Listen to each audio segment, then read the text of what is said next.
Okay, तो चलो start करते हैं। Three dimensional geometry. इसके पहले आपने 2D पढ़ा है, टू डायमेंशनल ज्योमेट्री। एक्चुअली ये सारा जो सिस्टम होता है ना, इनको बोलते हैं कोऑर्डिनेट सिस्टम। ठीक है।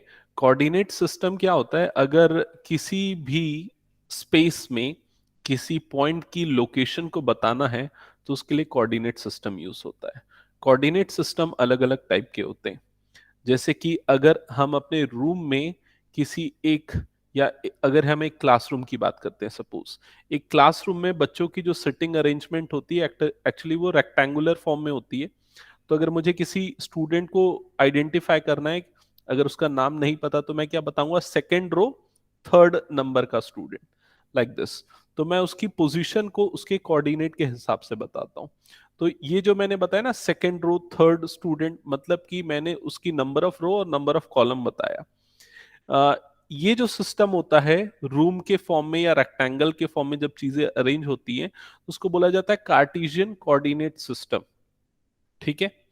अब सिमिलरली अगर स्फीयर में, जैसे कि अर्थ स्फेरिकल शेप में है, तो अर्थ में अगर हम किसी भी पॉइंट को आइडेंटिफाई करने की कोशिश करते हैं, तो उस केस में एक अलग टाइप का सिस्टम यूज होता है, that is called spherical coordinate system. इसी तरीके से अलग अलग और भी कोऑर्डिनेट सिस्टम होते हैं, सिलेंड्रिकल कोऑर्डिनेट सिस्टम भी होता है, एंड सो ऑन। ठीक है। लेकिन अभी इस टॉपिक में हमारा फोकस है सिर्फ कार्टेशियन कोऑर्डिनेट सिस्टम में। अब कार्टेशियन कोऑर्डिनेट सिस्टम में भी अगर हम एक सिर्फ प्लेन पेपर की बात करें, अगर आप एक पेपर ले रहे हो, एक पेज ले रहे हो, उस पेज में किसी पॉइंट को अगर ड्रॉ कर रहे हो, तो उस पॉइंट का एक एज से डिस्टेंस कितना है, कॉर्नर से डिस्टेंस कितना है, आपको सिर्फ वो डिस्टेंस देखने के लिए उस पॉइंट का एक्स और वाई कोऑर्डिनेट देखना पड़ेगा। क्योंकि जो प्लेन पेपर है वो 2D शेप है, टू डायमेंशनल शेप है। लेकिन अगर हम किसी किसी एक रूम की बात करें, जैसा हमारा एक रूम जो होता है वो क्यूबॉइड के शेप में होता है, तो अगर एक रूम में किसी पॉइंट को लोकेट कर रहे हैं, किसी पॉइंट की पोजीशन देख रहे हैं, तो उसकी पोजीशन कॉर्नर पॉइंट के हिसाब से निकालने के लिए हमें तीनों एक्सिस की जरूरत पड़ती है, एक्स एक्सिस, वाई एक्सिस और जेड एक्सिस। तो ये तीनों एक्सिस 3 डायमेंशंस बनाते हैं, यहां से 3D आता है। तो 3 डायमेंशनल ज्योमेट्री में हम 3 डायमेंशंस देखेंगे, X Y Z, Cartesian coordinate system के अंदर। ठीक है। यह है इस चैप्टर का इंट्रोडक्शन। अब हम स्टार्ट करते हैं कुछ टर्मिनोलॉजी से। तो यहां पर सामने देखते हुए चलना, बुक है तो उसमें बुक में नोट डाउन करते हुए चलना, टिक करते हुए चलना। कोऑर्डिनेट एक्सिस, कोऑर्डिनेट एक्सिस किन को बोला जाता है? एक्चुअली जो एक्स एक्सिस, वाई एक्सिस और जेड एक्सिस होते हैं उनको कोऑर्डिनेट एक्सिस बोला जाता है।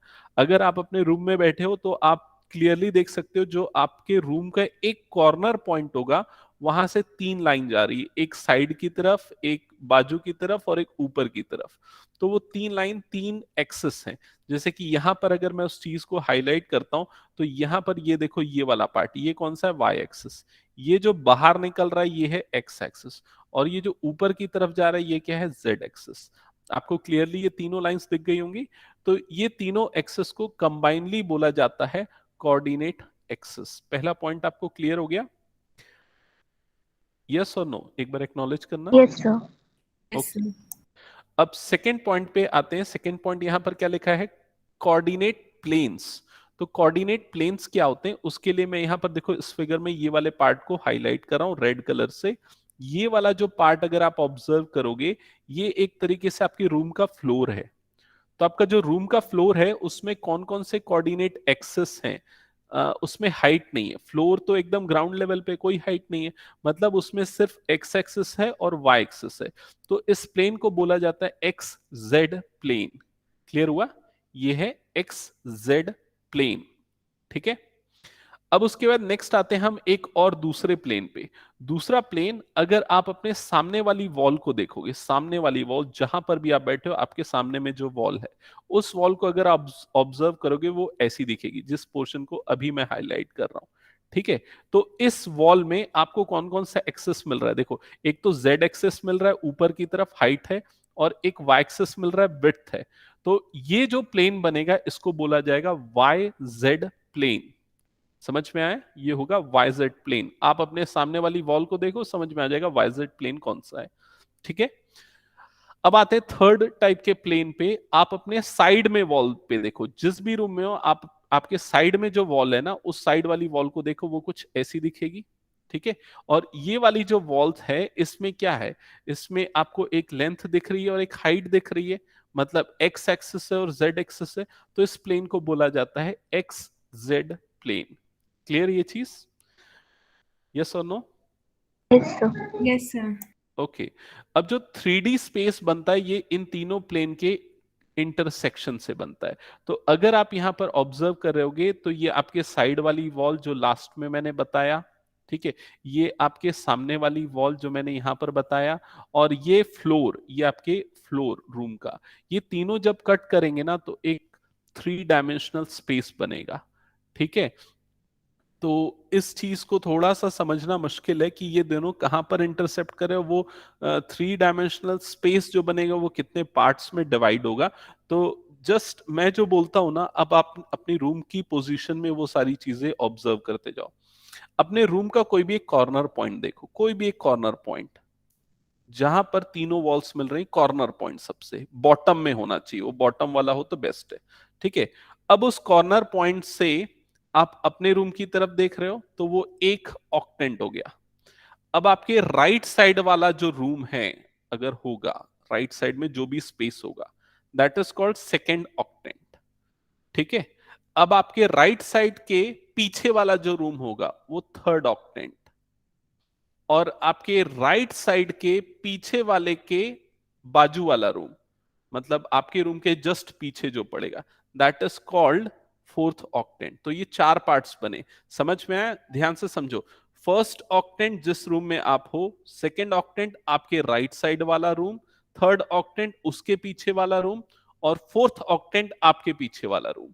ये 4 ऑक्टेंट्स बन गए, ठीक है। अब ऑक्टेंट्स मतलब 8 पार्ट्स में डिवाइड होता है, तो रिमेनिंग 4 कहां पर बनेंगे उसको भी समझते हैं। आप जिस फ्लोर में हो, सपोज आप फर्स्ट फ्लोर में हो, सपोज, तो आपके जस्ट नीचे वाला जो फ्लोर होगा, that will be the fifth octant, वो फिफ्थ पोजीशन होगी। फिर उसके बाद सेम सर्कल अगर घुमाएंगे तो 6, 7, 8, तो ओवरऑल 8 ऑक्टेंट्स होंगे। तो जैसे हमने 2D स्पेस में देखा था, हमको 4 क्वाड्रेंट्स मिलते थे, क्वाड्रेंट्स क्योंकि कॉर्ड रिप्रेजेंट्स 4, ऑक्ट रिप्रेजेंट्स 8। तो 4 क्वाड्रेंट्स कौन कौन से होते थे? First, second, third, fourth. यहां पर ऑक्टेंट्स हो जाएंगे। तो ये 1, 2, 3, 4 ऊपर वाले फ्लोर के लिए, और 5, 6, 7, 8 नीचे वाले फ्लोर के लिए। लाइक दिस आप इस तरह से कंसीडर कर सकते हो, ठीक है। तो ये ओवरऑल स्पेस बनेगा, ये ओवरऑल ऑक्टेंट्स बनेंगे आपके तीनों कोऑर्डिनेट प्लेन्स के इंटरसेक्शन से, ठीक है। अब कुछ और टर्मिनोलॉजी है जो यहां पर इसने यूज किया, मैं उनको हाईलाइट कर रहा हूं। यहां पर देखो एक लाइन इसने बताया, एक्स डैश ओ एक्स। तो एक्स डैश ओ एक्स, ये लाइन आपको यहां पर दिख जाएगी, ये देखो एक्स डैश ओ एक्स, मतलब एक्स एक्सिस के बारे में बात कर रहा है। सेकेंड लाइन कौन सी है? Y dash O Y, Y dash O Y मतलब वाई एक्सिस हो गया। और थर्ड लाइन कौन सी है? Z dash O Z, Z dash O dash मतलब कि जेड डैश ओ जेड मतलब कि जेड एक्सिस। तो इन तीनों को ही बोला जाता है X Y and Z axis, they are called coordinate axis, ठीक है। फिर उसके बाद यहां पर इसको रेक्टेंगुलर कोऑर्डिनेट सिस्टम या कार्टेशियन कोऑर्डिनेट सिस्टम बोला जाता है। फिर यहां पर हमने प्लेन्स भी डिस्कस किए थे। कौन कौन से प्लेन डिस्कस किए थे? एक्स ओ वाई, जिसको मैंने शॉर्ट में एक्स वाई प्लेन बोला था। सेकंड कौन सा था? वाई ओ जेड, जिसको वाई जेड प्लेन बोलते हैं। जेड ओ एक्स, जिसको जेड एक्स प्लेन बोलते हैं। तो ये सब चीजें आप एक शॉर्ट नोट में प्रिपेयर करते जाओगे ना, तो आप लोगों के लिए इजी रहेगा अपनी नोटबुक में, बिकॉज ये सबसे सिंपल 1-2 मार्क्स के क्वेश्चंस आ सकते हैं, ठीक है। और आगे क्वेश्चंस, आगे टॉपिक को समझना भी आसान होगा। अब उसके बाद ये लास्ट वाले पॉइंट पे आते हैं। देखो एकदम लास्ट वाली लाइन में जो लिखा ना, Z O Y Z, Z O Y Z, sorry गलत पढ़ रहा हूं मैं, X O Y Z, last वाली line X O Y Z, X dash O Y Z, X dash O Y dash Z, and so on. इस तरह से आपको 8 डिफरेंट नोटेशंस यहां पर शो कर रहा है। ये क्या है? 8 ऑक्टेंट्स है। जो मैंने आपको एग्जांपल बताया ना, आपका रूम, उसके बाजू वाला, उसके पीछे वाला, आपके पीछे वाला, नीचे वाले फ्लोर में 4 रूम, तो ये जो ओवरऑल स्पेस बन रहा है इसको क्या बोलते हैं, ऑक्टेंट्स, और ये उसका रिप्रेजेंटेशन यहां पर शो किया है 1 to 8। तो ये सारे की पॉइंट्स थे फर्स्ट टॉपिक से रिलेटेड। अब आ जाते हैं इसमें किसी को कुछ डाउट है या क्लियर है तो मैं आगे मूव करूं फिर? क्लियर है सर। Yes sir. ओके, अब हम आ Yes. जाते हैं नेक्स्ट पॉइंट पे, that is coordinates of a point. जैसा मैंने आपको बताया 3D में हम हर एक पॉइंट को एक रिप्रेजेंट करने के लिए उसकी लोकेशन बताते हैं, that location is called coordinate. ठीक है, तो कोऑर्डिनेट क्या बताता है, पॉइंट की लोकेशन बताता है। तो अब लोकेशन बताने के लिए हम तीन कोऑर्डिनेट्स का यूज करेंगे, एक होगा एक्स कोऑर्डिनेट, दूसरा होगा वाई कोऑर्डिनेट और तीसरा होगा जेड कोऑर्डिनेट। तो देखो यहाँ पर coordinates X comma Y comma Z लिखा है, 3 नंबर्स होंगे एक्चुअली इसमें। तो वो कैसे हम शो करेंगे, वो हम कौन सा डिस्टेंस से निकालेंगे, उसको बड़ा ध्यान से समझना जो अभी मैं बता रहा हूं। यहां पर आपको पॉइंट पी दिख रहा है, ये देखो पॉइंट पी क्लियरली दिख गया, पॉइंट पी। पॉइंट पी का पॉइंट पी का एक्स वाई प्लेन से डिस्टेंस, एक्स वाई प्लेन कहां है, ये देखो फ्लोर वाला प्लेन, ये फ्लोर जो बन रहा है ये एक्स वाई प्लेन है, ठीक है, ये फ्लोर एक्चुअली, ठीक है। पॉइंट पी का इस फ्लोर से जो डिस्टेंस होगा that distance is called Z axis. तो जेड एक्सिस क्या है, ये वाला डिस्टेंस, कौन सा, इसको यहां पर हाईलाइट करता हूं, ये वाला डिस्टेंस, ठीक है। तो इस चीज को आप लोग नोट कर लो, ज्यादा अच्छा होगा। क्या नोट करोगे, मैं बोल रहा हूं उसको नोट करो, ठीक है। Z axis, sorry Z axis नहीं, Z coordinate, Z coordinate of a point is equal to distance of a point from xy plane, from xy plane। समझ में आ गया, that is called Z coordinate. आप अपने रूम में ही किसी भी एक पॉइंट को लो जो एक सर्टेन हाइट पे है ग्राउंड लेवल से, ठीक है। मान के चलो आपने अपने हाथ को इस तरह से रखा है, आपके हाथ का और ग्राउंड सरफेस का जो डिस्टेंस होगा that will be the Z coordinate of that point. Clear? Similarly अब नेक्स्ट आते हैं हम y कोऑर्डिनेट पे।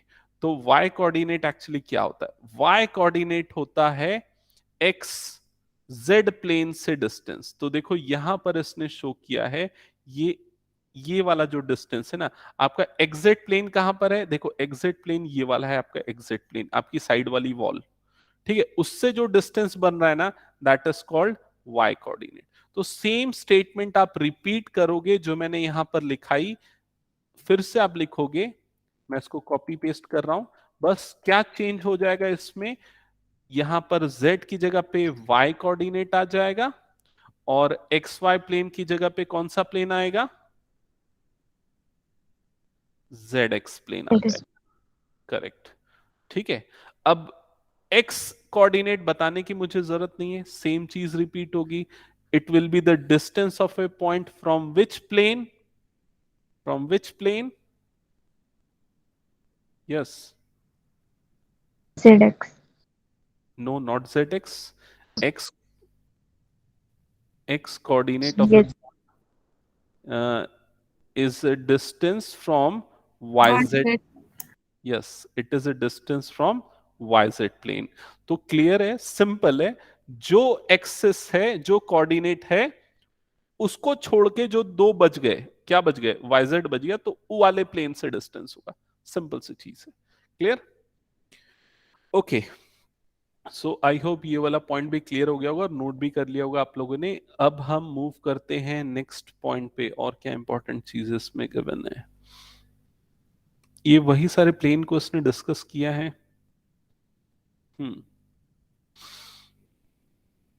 अब आ जाते हैं हम ऑक्टेंट्स और उसके साइन पे। तो ऑक्टेंट्स और उसके साइन बताने के पहले मैं आपको ये बताता हूं 2D कार्टेशियन सिस्टम जो होता था उसमें क्या होता था। उसमें हमारे पास एक्स एक्सिस और वाई एक्सिस, दो एक्सिस होते थे, first quadrant, second quadrant, third quadrant, fourth quadrant. आपको पॉइंट के साइन पता थे, फर्स्ट में दोनों पॉजिटिव प्लस प्लस, सेकेंड में क्या होता था माइनस प्लस, थर्ड में माइनस माइनस, और फोर्थ में plus minus. Plus minus. Correct.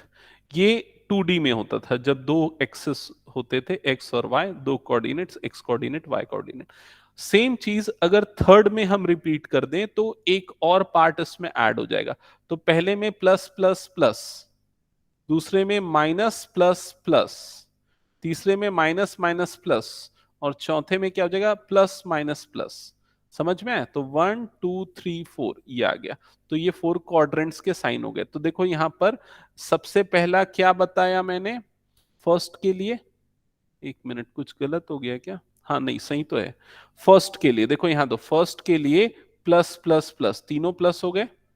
Second में माइनस प्लस होता था और ये प्लस आ जाएगा, फिर minus minus plus, plus minus plus. समझ में आ रहा है? मतलब ये जो ऊपर वाला पैटर्न आपको दिख रहा है ना, ये वाला पैटर्न ये पुराना वाला 2D वाला ही फॉलो हो रहा है। ठीक है, plus minus minus plus minus minus plus minus, और नीचे वाले में हमने z को चारों बार क्या ले लिया प्लस ले लिया।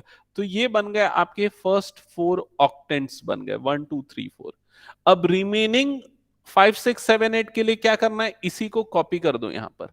देखो फिर से वही plus plus minus plus minus minus plus minus, और बस z के जो साइन है ना उनका रिवर्सल कर दो। तो ये रिवर्सल कर दिया तो आपके रिमेनिंग 4 ऑक्टेंट्स के साइन कन्वेंशन हो गए। समझ में आ गया ये चीज? Yes sir. Yes sir. Okay.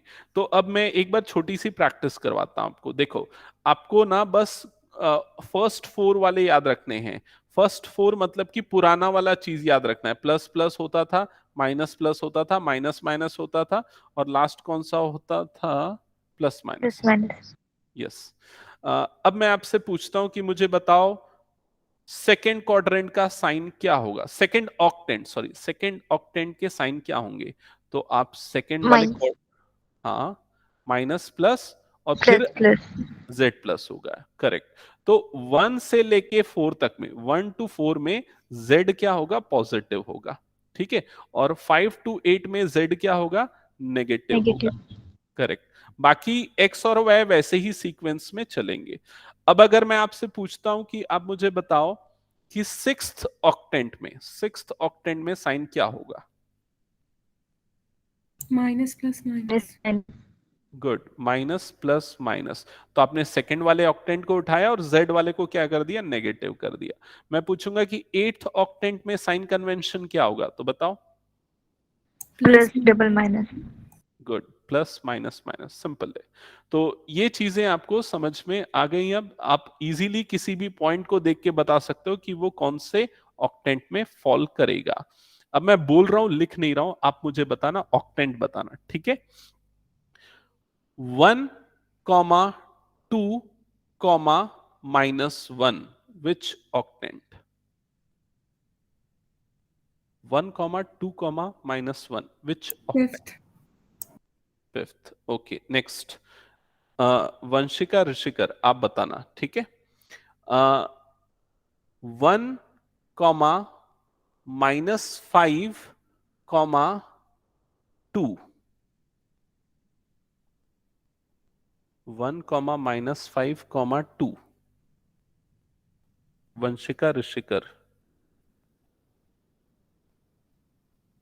अच्छा वरुणी सेम आंसर करो, 1 -5 2। वरुणी, वंशिका ऋषिकर, आप दोनों में से कोई आंसर कर रहा है तो बताओ। तो plus minus plus plus minus fourth quadrant. Plus minus plus, yes correct. कौन सा quadrant? Fourth. Fourth quadrant, correct correct. ठीक है ठीक है। Next question Varuni. वरुणी समझ में आ गया ना सीक्वेंस, क्या बोल रहा हूं मैं, क्या पूछ रहा हूँ? ये कुछ प्रॉब्लम है अभी? सर एक बार फिर से। मैं ना पॉइंट बोलूंगा, आपको उसका ऑक्टेंट बताना है, ठीक है? 1 2 3 4, ये क्लियर है? ये एक बार और समझा दूं? नो सर क्लियर है। सर ऑक्टेंट एक बार। ऑक्टेंट एक बार, ओके ओके। तो एक और रूल से समझाता हूं। देखो यहां पर ये तो आपने पढ़ा हुआ है, फर्स्ट, सेकंड, थर्ड, फोर्थ, ये आपने पढ़ा हुआ है, ठीक है। अगर मैं कोई भी कोऑर्डिनेट बोलता हूं, ठीक है, बाकी लोग भी सुन लो, कोई भी कोऑर्डिनेट बोलता हूं, फॉर एग्जाम्पल मैं बोल रहा हूं -1, -2, -5, और दूसरा बोल रहा हूं 2, 3, 7, और तीसरा सपोज बोल रहा हूं 2, -3, 7 एंड -2, -3, -7, ये कुछ पॉइंट्स लिए। अब मैं रूल समझा रहा हूं, रूल समझना, ध्यान से सुनना रूल। सबसे पहली चीज आप चेक करो z कोऑर्डिनेट का साइन, वो आपको क्या मिल रहा है यहां पर, नेगेटिव मिल रहा है। वरुणी ध्यान से सुनना। फिर उसके बाद आप x और y कोऑर्डिनेट के साइन को देखो। x और y कोऑर्डिनेट का साइन क्या है, माइनस प्लस, तो माइनस प्लस कौन सा ऑक्टेंट है, सेकंड वाला, सेकंड वाला ऑक्टेंट है, और इसमें नेगेटिव, तो उसमें +4 ऐड कर दो, इट विल बी 6, तो ये कौन सा ऑक्टेंट होगा, सिक्स्थ ऑक्टेंट होगा। +4 इसलिए किया क्योंकि यहां पर z कोऑर्डिनेट नेगेटिव है, अगर z कोऑर्डिनेट पॉजिटिव होगा तो हमको प्लस नहीं करना है। सेकंड एक और एग्जांपल से बताता हूं, यहां पर हमारा z ऑक्टेंट पॉजिटिव है, तो इस केस में हमको प्लस नहीं करना है। हम सिंपली क्या देखेंगे, x और y कोऑर्डिनेट के साइन देखेंगे, दोनों का साइन क्या है, प्लस प्लस, प्लस प्लस मतलब कौन सा ऑक्टेंट, फर्स्ट ऑक्टेंट, तो ये कौन सा ऑक्टेंट आ जाएगा, फर्स्ट ऑक्टेंट। अगर ये माइनस होता तो ये कौन सा हो जाता, 1 + 4 मतलब कि फिफ्थ ऑक्टेंट हो जाता। वरुणी समझ में आया क्या रूल? Yes, sir.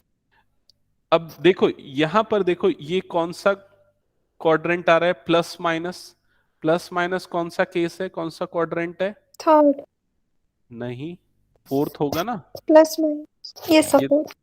फोर्थ है, फोर्थ है, यहां पर पॉजिटिव है, मतलब कोई चेंजेस नहीं, आपका आंसर क्या होगा, फोर्थ ऑक्टेंट हो जाएगा।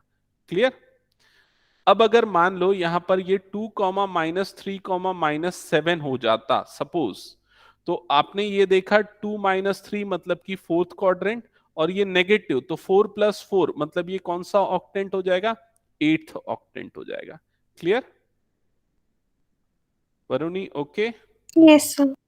ओके, ठीक है। अच्छा लास्ट वाले पॉइंट का मुझे ऑक्टेंट बताओ कौन सा होगा, Sir, seventh. Seventh, yes correct, because in दोनों को देखा हमने, ये थर्ड में आ रहा है, यहां नेगेटिव है इसलिए +4 कर दिया, that is seventh octant. Okay Yes. Okay, so erase कर रहा हूं मैं। आप लोगों को ये साइन कन्वेंशन क्लियर हो गया होगा, कौन से ऑक्टेंट में कौन सा कोऑर्डिनेट पॉजिटिव और नेगेटिव होता है। अब आ जाते हैं क्वेश्चंस पे, तो ध्यान देना। आ, एक और चीज मैं थोड़ी सी आपको प्रैक्टिस करवाता हूं, फिर मैं आता हूं, फिर मैं आ जाता हूं क्वेश्चंस पे। आ, हम्म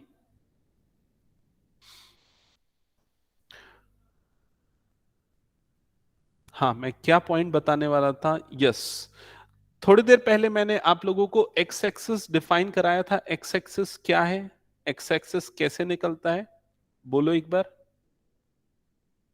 Yes, sir. बताओ। X axis, X sorry X coordinate, not X axis, X coordinate, X coordinate क्या देता है वो value, Distance of YZ plane. Correct, distance of that point from YZ plane. ठीक है, जैसे कि ये पॉइंट अभी यहां पर आपको दिख रहा है, पॉइंट पी, पॉइंट पी का वाईजेड प्लेन से डिस्टेंस है x यूनिट, ये वाला डिस्टेंस हम मान रहे हैं x यूनिट। ठीक है, तो इसका x कोऑर्डिनेट हो गया वो एक्चुअल में। लेकिन अगर मान लिया जाए कि ये पॉइंट P जो है ये एक्स जेड प्लेन में ही है, सॉरी वाई जेड प्लेन में ही है, पॉइंट P जो है वो वाई जेड प्लेन में है, मतलब पॉइंट P का उस प्लेन से डिस्टेंस कितना हो गया, नहीं आया समझ में? दूसरा एग्जांपल बताता हूं। ठीक है, मान लो आपके लेफ्ट साइड में एक वॉल है, वॉल को देखो, ठीक है, वॉल को देखो, आप अपने फिंगर से कोई भी एक पॉइंट सेलेक्ट करो, उस वॉल से जो पॉइंट का डिस्टेंस होगा that is your x coordinate. Okay. अब अगर आप अपने फिंगर को उस वॉल पे टच कर दोगे तो आपका उस प्लेन से डिस्टेंस मतलब वाई जेड से डिस्टेंस कितना हो गया? 0। मतलब उसका एक्स कोऑर्डिनेट क्या हो गया? 0। समझ में आया जो एक्सपेरिमेंट मैंने बोला? आपने इस तरह से फिंगर रखी हुई है और आपकी फिंगर से वो जो प्लेन है, वो जो वॉल है, उससे डिस्टेंस जो है that is your x coordinate. लेकिन अगर आपने फिंगर वॉल पे टच कर दी तो वो डिस्टेंस 0 हो गया, मतलब एक्स कोऑर्डिनेट की वैल्यू क्या हो गई? 0 हो गई। क्लियर? अभी क्लियर का एक बार कंफर्म sir. करो। ओके। तो इससे एक बहुत इंपॉर्टेंट रूल मैं बता रहा हूं। अगर कोई पॉइंट लाई करेगा एग्जैक्ट प्लेन में, if a point lie on YZ, sorry, if a point lie on YZ plane, तो इसका कंक्लूजन ये होगा कि उस पॉइंट का एक्स कोऑर्डिनेट जो है वो क्या हो जाएगा? 0 हो जाएगा। ये एक इंपॉर्टेंट नोट पॉइंट है, इसको आप नोट कर लो, बेटर रहेगा। ठीक है, नोट करके लिखो। if a point if a point lie on yz plane, then x coordinate is equal to 0। ठीक है। सेकेंड पॉइंट सिमिलरली ऐसा ही बनेगा, बस एक छोटा सा चेंज इसमें होगा। क्या चेंज होगा समझ गए होगे आप लोग? If a point, But correct, if a point lie on zx plane, yz की जगह अब यहां पर मैं क्या लिख दे रहा हूं? zx plane. तो कौन सा कोऑर्डिनेट 0 होगा बताओ? y करेक्ट, तो y कोऑर्डिनेट की वैल्यू 0 होगी। सिमिलरली थर्ड पॉइंट क्या बन जाएगा? If a point lie on which plane? z y correct. नहीं, जेड वाई तो हो गया ना, वाई जेड प्लेन तो ये हो गया। Now if a point lie on x z XY. x y X Y, correct, X Y plane, then which coordinate will be 0? Z coordinate will be 0। Okay, तो ये नोट पॉइंट हो जाना चाहिए, आगे क्वेश्चन में बहुत फ्रीक्वेंटली यूज होगा। Okay, हो गया तो आगे मूव करें फिर हम लोग।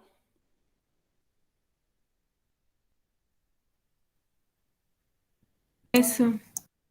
ओके, अच्छा, एक चीज यहां पर बहुत सिंपल सी है जो इसने ऑलरेडी लिख रखी है नोट में, कि ओरिजिन का कोऑर्डिनेट 0 0 0 होता है क्योंकि वो तीनों प्लेन के इंटरसेक्शन पे है, मतलब तीनों प्लेन से उसका डिस्टेंस 0 है, दैट्स व्हाई। ठीक है। दूसरी एक और चीज यहां पर ध्यान से सुनना और समझना, ठीक है, जिसको अभी मैं यहां पर हाईलाइट कर रहा हूं। देखो, मैं दो प्लेन्स को शेड कर रहा हूं। ठीक है, एक जो पहला प्लेन है ना, इसका नाम है एफ सी ओ ए। देखो, एफ सी ओ ए, ये वाली वॉल। ठीक है, एफ सी ओ ए, ये वाली वॉल। ठीक है, और दूसरा जो प्लेन है ना वो है A B, A D O B, ये है ना, ए डी, ए डी, एडीबीओ, एडीबीओ जो ब्लू कलर का है और जो येलो कलर का, ये दोनों प्लेन्स जब एक दूसरे को कट कर रहे हैं तो आपको दोनों के बीच में कॉमन लाइन दिख रही। क्या नाम है उस लाइन का? एओ। दिख रही है common line? Clear? Yes, sir.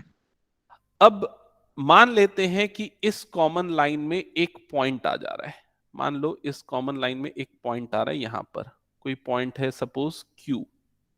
तो ये पॉइंट कौन से प्लेन में है ये कहलाएगा? येलो वाले प्लेन में या ब्लू वाले प्लेन में? किस में है? ये पॉइंट दोनों प्लेन में है yes क्योंकि दोनों के इंटरसेक्शन में है। मतलब कि वो वाला पॉइंट जो है वो एक्स जेड, येलो वाले प्लेन का नाम एक्स जेड है, एक्स जेड प्लेन में भी है, और ब्लू वाले प्लेन का नाम है एक्स वाई, वो एक्स वाई प्लेन में भी है। ठीक है, तो अगर कोई प्लेन एक्स जेड प्लेन में, अगर कोई पॉइंट एक्स जेड प्लेन में होता है तो उसका कौन सा कोऑर्डिनेट 0 होता है? फिर से रिपीट कर रहा हूं, कोई पॉइंट अगर एक्स जेड प्लेन में है तो कौन सा कोऑर्डिनेट 0 होगा? Y. वाई कोऑर्डिनेट, मतलब वाई कोऑर्डिनेट की वैल्यू 0 आएगी। और साथ ही साथ ये वाला पॉइंट एक्स वाई प्लेन में भी है तो अगर कोई पॉइंट एक्स वाई प्लेन में होता है तो कौन सा कोऑर्डिनेट जीरो होता है? Z. जेड, मतलब ये वाली वैल्यू भी क्या आएगी? जीरो आएगी। समझ में आया? तो कौन सी वैल्यू नॉन जीरो आएगी? सिर्फ ये वाली एक्स कोऑर्डिनेट की। इससे हमको एक कंक्लूजन मिला। कंक्लूजन ये कि अगर कोई पॉइंट एक्स एक्सिस में है, देखो ये पॉइंट एक्स एक्सिस में था ना यहां पर, दोनों के इंटरसेक्शन में, और दोनों का इंटरसेक्शन एक्चुअली क्या है? X axis. तो अगर कोई पॉइंट एक्स एक्सिस में आएगा तो उसका सिर्फ एक्स कोऑर्डिनेट नॉन जीरो होगा, बाकी दोनों कोऑर्डिनेट क्या होंगे? जीरो होंगे। क्लियर? अब इसी चीज को अगर हम आगे कंक्लूड करें, अगर कोई पॉइंट इस जगह पे आ रहा है, मतलब कि कहां पर आ रहा है? वाई एक्सिस पे आ रहा है, तो बताओ उसका कोऑर्डिनेट क्या होगा? 0, y, 0. Good, 0, y, 0, correct. वैसे ही अगर कोई पॉइंट यहां पर आ रहा है, मान लो सी पे, तो उसका कोऑर्डिनेट क्या होगा? Yes, 0, 0, Z. Good, 0, 0, Z। तो इससे एक और नोट पॉइंट हमारा रेडी हो गया। वो क्या है? मैं यहां पर लिख रहा हूं conclusion. If a point if a point lie on x axis, then its coordinate its coordinate is given by is given by is given by कैसे लिखेंगे इसको? x एक्सिस पे है तो x कॉमा 0, 0। ठीक है, फर्स्ट पॉइंट। वैसे ही y और z के लिए भी आप लोग लिख सकते हो। if a point lie on y-axis, if a point lie on y-axis, then its coordinate is given by 0, y, 0। and same statement आप z के लिए भी लिखोगे। if a point lie on z-axis, then its coordinate is given by this। समझ में आया सबको? बताओ एक बार। Yes, sir. Yes, sir. Okay, ये चीजें याद रखना, मैं अभी पूछने वाला हूं क्योंकि सब। ओके, हो गया ना सबका नोट? तो फिर मैं आगे मूव कर रहा हूं। अब आते हैं एक्सरसाइज पे। तो देखो एक्सरसाइज का फर्स्ट क्वेश्चन क्या बोल रहा है? A point is on X axis. किस में है? एक्स एक्सिस में। What are its Y and Z coordinate? बताओ। 0, 0. गुड, एक्स एक्सिस मतलब वाई जेड क्या होगा? 0, 0। Next question, Varuni, next question आपके लिए है। A point is on X Z plane, एक पॉइंट एक्स जेड प्लेन में है। What can you say about Y coordinate? Y coordinate will be 0. Correct, Y coordinate will be 0। Next fourth question पे आते हैं, फिर हम थर्ड डिस्कस करेंगे। The X axis and Y axis taken together determine the plane known as. Vanshika, Rishikar. x-axis, y-axis taken together, plane is known as? नहीं है क्या? अच्छा बताओ। Yes. हाँ बताओ क्या हो गया? X Y plane. ठीक है, X Y plane. Next, the coordinate of a point on X Y plane is of the form. ये बताओ कौन बता रहा है? एक्स वाई प्लेन में अगर कोई भी पॉइंट है तो उसका फॉर्म क्या होगा? 0, y, Z. Hmm, नहीं, x comma X, y y, comma 0. 0। Yes, z coordinate 0 होगा। ठीक है। Next third point, coordinate planes divide the space into dash octants. कितने ऑक्टेंट्स में डिवाइड करता है? 8। करेक्ट। सो क्वेश्चन 4 हो गया कंप्लीट। अब हम आते हैं नेमिंग। ऑक्टेंट्स की नेमिंग करना है। ठीक है, तो रूल जैसा मैंने बताया था याद रखना। अगर ये पॉजिटिव है तो कुछ नहीं करना, सीधा क्वाड्रेंट वाले में जैसे अप्लाई करते थे वही नंबर होगा। तो फर्स्ट वाले का कौन सा ऑक्टेंट होगा? First octant. First. सेकंड वाले में ये पॉजिटिव है, कुछ नहीं करना है, तो सीधा इसको देख के बताओ कौन सा octant? 4th. Fourth octant. Next वाले में -5। अब मतलब Eighth. यहाँ पर यस, यहाँ पर हमने इन दोनों को देखा, ये फोर्थ क्वाड्रेंट में आता है, नेगेटिव है इसलिए +4 कर दिया, तो ये कौन सा आ जाएगा, एट्थ ऑक्टेंट। सिमिलरली नेक्स्ट वाला बताओ कौन सा octant. Fifth. Correct, fifth octant. Next Sixth. Sixth. Sixth, correct. Next Second. Second. Okay. Next Third. Okay, ठीक है, ठीक है, करेक्ट है। Okay,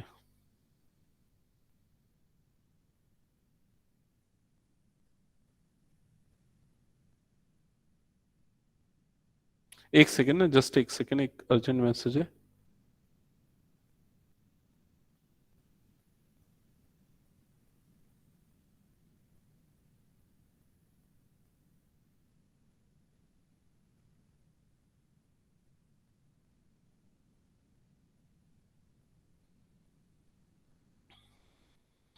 okay, so I hope आपको ये क्लियर हो गया होगा। नेक्स्ट अब आ जाते हैं हम नेक्स्ट टॉपिक पे, दैट इज डिस्टेंस फॉर्मूला। तो हमने एक जैसे 2D में पढ़ा था, कोई भी दो पॉइंट्स अगर हैं एक प्लेन में तो उनके बीच का डिस्टेंस कैसे निकालते हैं, सेम चीज अप्लाई होती है 3D में भी। तो अगर हमारे पास दो पॉइंट्स हैं, फर्स्ट पॉइंट है सपोज P और सेकंड पॉइंट है सपोज Q, और दोनों के कोऑर्डिनेट्स हमको गिवन है, फर्स्ट वाले का x1 y1 z1, सेकंड वाले का x2 y2 z2। तो हम इन दोनों पॉइंट के बीच का डिस्टेंस निकाल सकते हैं P Q, that is equal to root over x2 minus x1 whole square plus y2 minus y1 whole square plus z2 minus z1 whole square. ये एक्सप्रेशन आ जाएगा। इसमें लिख देना ये क्या लिखा हुआ है, distance formula, distance formula. Clear, ये है डिस्टेंस फॉर्मूला। हो गया नोट, तो फिर हम आगे मूव करें।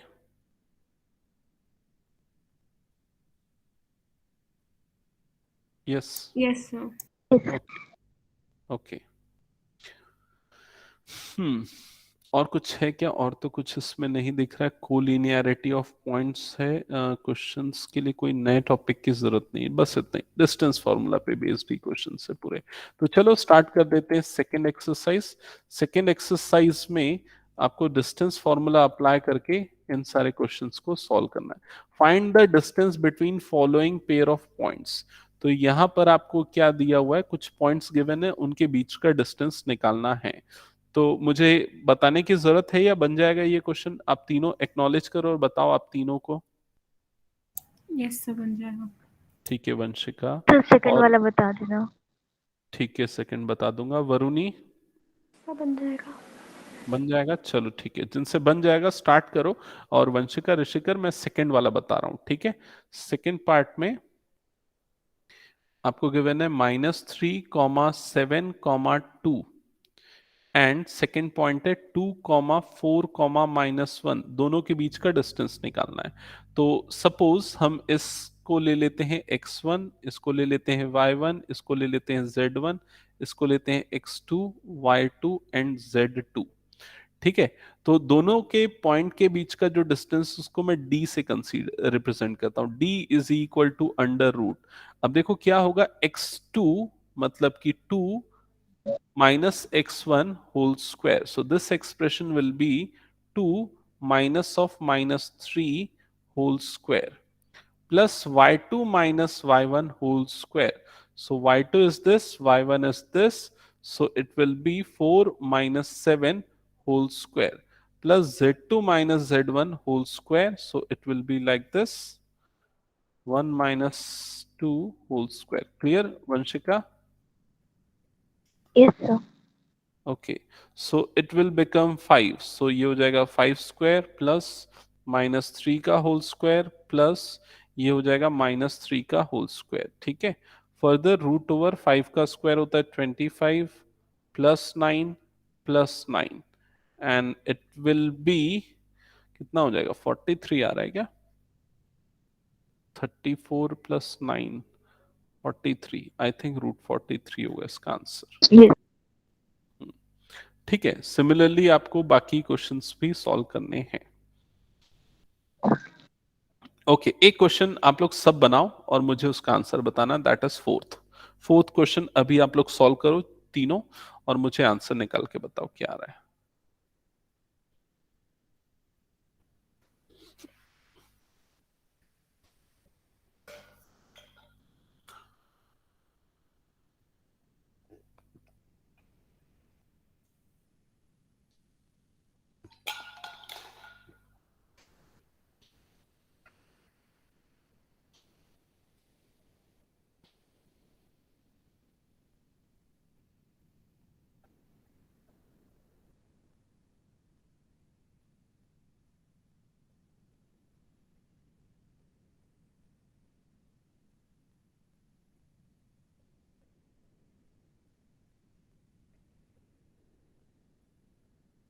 So 0.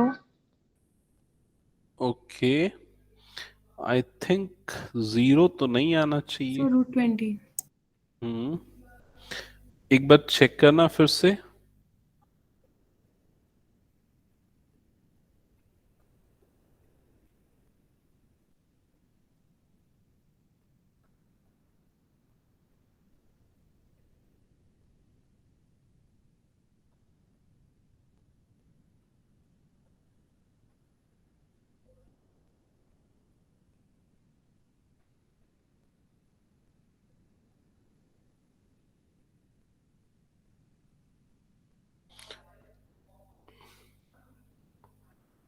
हाँ,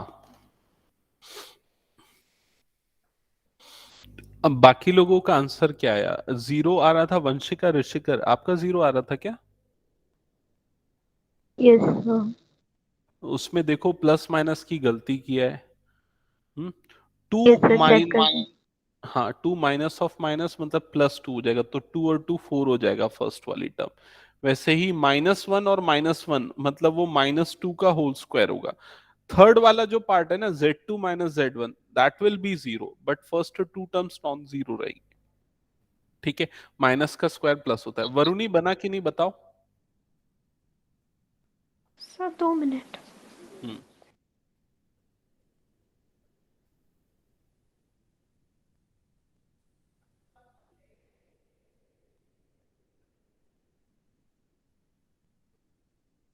So root 20. हाँ करेक्ट वंशिका शिवहरे। और सर आ गया 20. √20 ना, ठीक है सर वरुणी। मेरा भी √20. ओके ठीक है, ठीक है। सो डिस्टेंस फॉर्मूला अप्लाई करना आप लोगों ने सीख लिया। अब बाकी रिमेनिंग क्वेश्चंस आप लोग प्रैक्टिस करना इस क्वेश्चन से, फर्स्ट क्वेश्चन के बचे हुए। मैं एक काम करता हूँ, सेकंड क्वेश्चन पे मूव करता हूँ, कोलिनियरिटी प्रूफ करने वाला पॉइंट। ठीक है, तो आपको शो करना है कि 3 पॉइंट्स जो गिवन है वो कोलिनियर है। तो कैसे शो करेंगे यहां पर समझना, जैसा हम 10th में भी करते थे। हम अज्यूम कर लेते हैं कि एक पॉइंट ए है जिसका कि कोऑर्डिनेट पहला वाला है, मतलब -2, 3, 5। दूसरा वाला पॉइंट है सपोज बी, जिसका कि कोऑर्डिनेट हम ले रहे हैं 1, 2, 3। तीसरा जो कि पॉइंट है सी, जिसका कोऑर्डिनेट हम ले रहे हैं 7, 0, -1। ठीक है, तो देखो क्या होता है। मान लो ये तीनों पॉइंट कोलिनियर अगर होते हैं, तो ए बी और बी सी का सम किसके इक्वल आएगा? ए सी के। तो ए बी का डिस्टेंस प्लस बी सी का distance will equal to distance of A C. और अगर 3 पॉइंट नॉन कोलिनियर होते हैं, तो उस केस में ए बी का डिस्टेंस प्लस बी सी का distance will not be equal to A C. A B plus B C will not be equal to A C. Clear? कौन से case में? नॉन कोलिनियर पॉइंट्स के case में। लेकिन हमको क्या प्रूफ करना है? कोलिनियर, मतलब ये वाला आना चाहिए। तो आप सबसे पहले क्या करोगे? ए बी का डिस्टेंस निकालोगे डिस्टेंस फॉर्मूला से। तो ये निकालो और बताओ कितना आ रहा है ए बी का डिस्टेंस।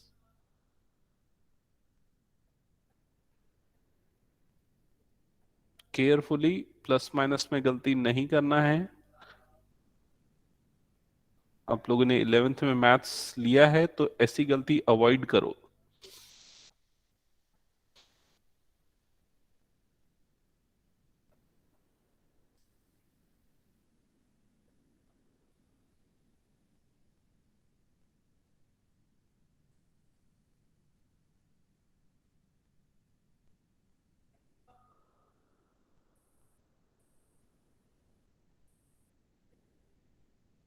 √14 आया A B. Yes, sir. Okay, अब बी सी निकालो।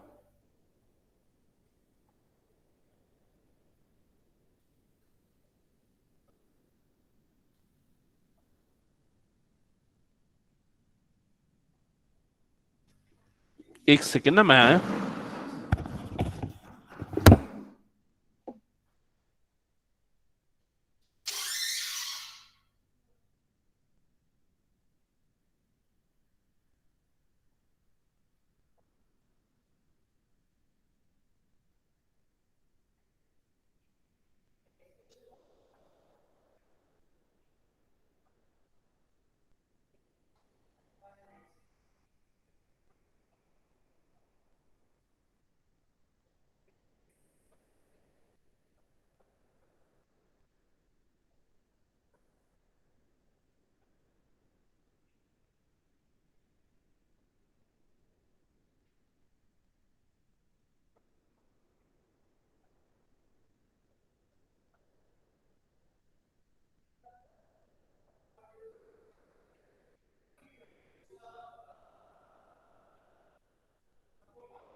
हेलो।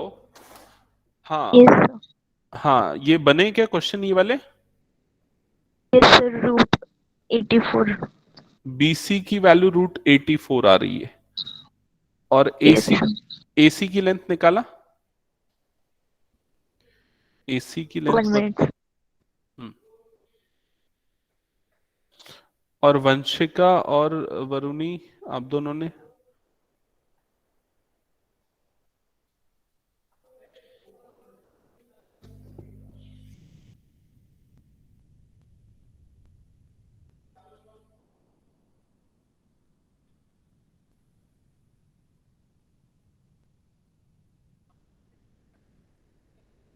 √26. √26। अच्छा, वंशिका, शिवहरे और वरुणी, आप दोनों का बना?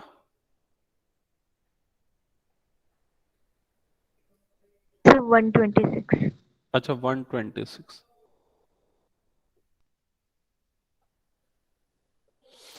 वरुणी एंड वंशिका शिवहरे, आप दोनों बताओ जल्दी, बना रहे हो कि नहीं बना रहे हो? सर मेरा भी AC इज इक्वल्स टू √126 आ रहा है। और ए बी बी सी अलग आ रहा है क्या?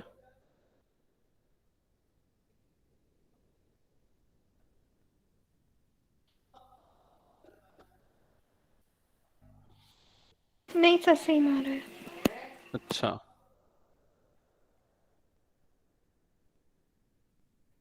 636 हो गया, वो 36 + 4 40, 40 एक मिनट, 36 प्लस 4 40 प्लस 16, मुझे ये BC गलत क्यों लग रहा है? x2 minus x1 whole square, y2 minus y1 whole square, z2 minus z1 whole square. So 6 square is 36, 2 square is 4, and 4 square is 16. So it will be 40, 56 आना चाहिए, 84 कैसे आ रहा है?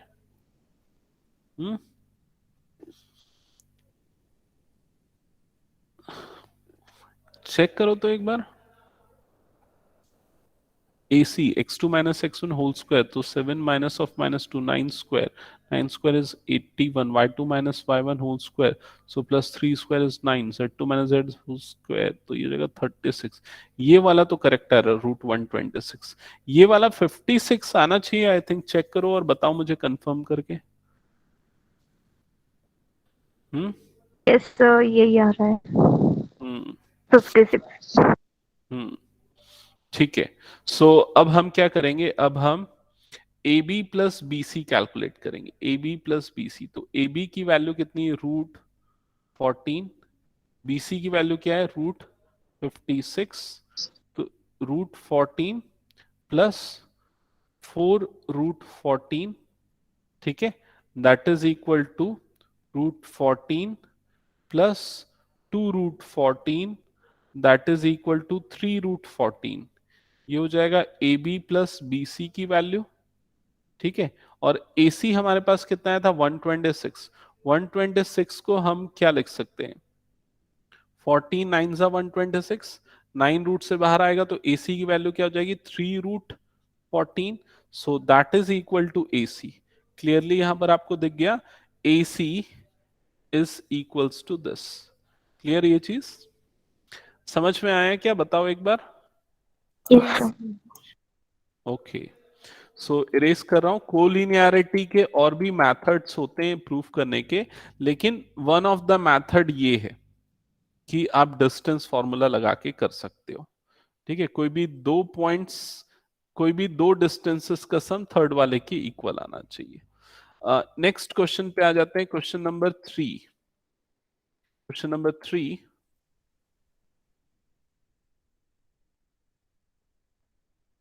क्वेश्चन नंबर 3 है, verify that these 3 points are the vertices of isosceles triangle. तो suppose इसको A लेता हूं, इसको B लेता हूं, इस पॉइंट को C लेता हूं, तो ये एक्चुअली ट्राइंगल के वर्टाइसेस हो गए ABC। This point is A, this point is B, this point is C। सो आपको क्या करना है? AB निकालना है, BC निकालना है, CA निकालना है। If any of the two sides are equal, then the two triangle, then this triangle is an isosceles triangle. हो जाएगा ये टास्क? बताओ एक बार सभी। Yes sir. Yes sir. Okay, ठीक है। सो ये क्वेश्चन जो है आप लोगों का होमवर्क रहेगा, क्वेश्चन 3 का first part. Other than this और कौन से होमवर्क आप लोग कर सकते हो? आप लोग जितने भी एग्जांपल्स है 1 to 6 वो ट्राई कर सकते हो सकता है 6 में थोड़ा प्रॉब्लम जाए, बट क्वेश्चन नंबर एग्जांपल 5 तक आप पूरे क्वेश्चन सॉल्व कर सकते हो। तो example 1 to 5 plus this question will be your homework, and question 2 और 3 मतलब थर्ड का सेकंड और थर्ड, अगर वो भी बन जाएगा तो वो भी मैं होमवर्क दे रहा हूं। थर्ड का सेकंड एंड थर्ड, ये दोनों क्वेश्चंस भी आप अगर बना लेते हो तो ये आपके होमवर्क्स रहेंगे, यस सर। ठीक है। सो अपडेट करो मुझे अपने होमवर्क के साथ। आज की क्लास में यही क्लोज करता हूं। Thank you. कुछ डाउट है तो पूछ सकते हो। Thank you sir. Thank you sir.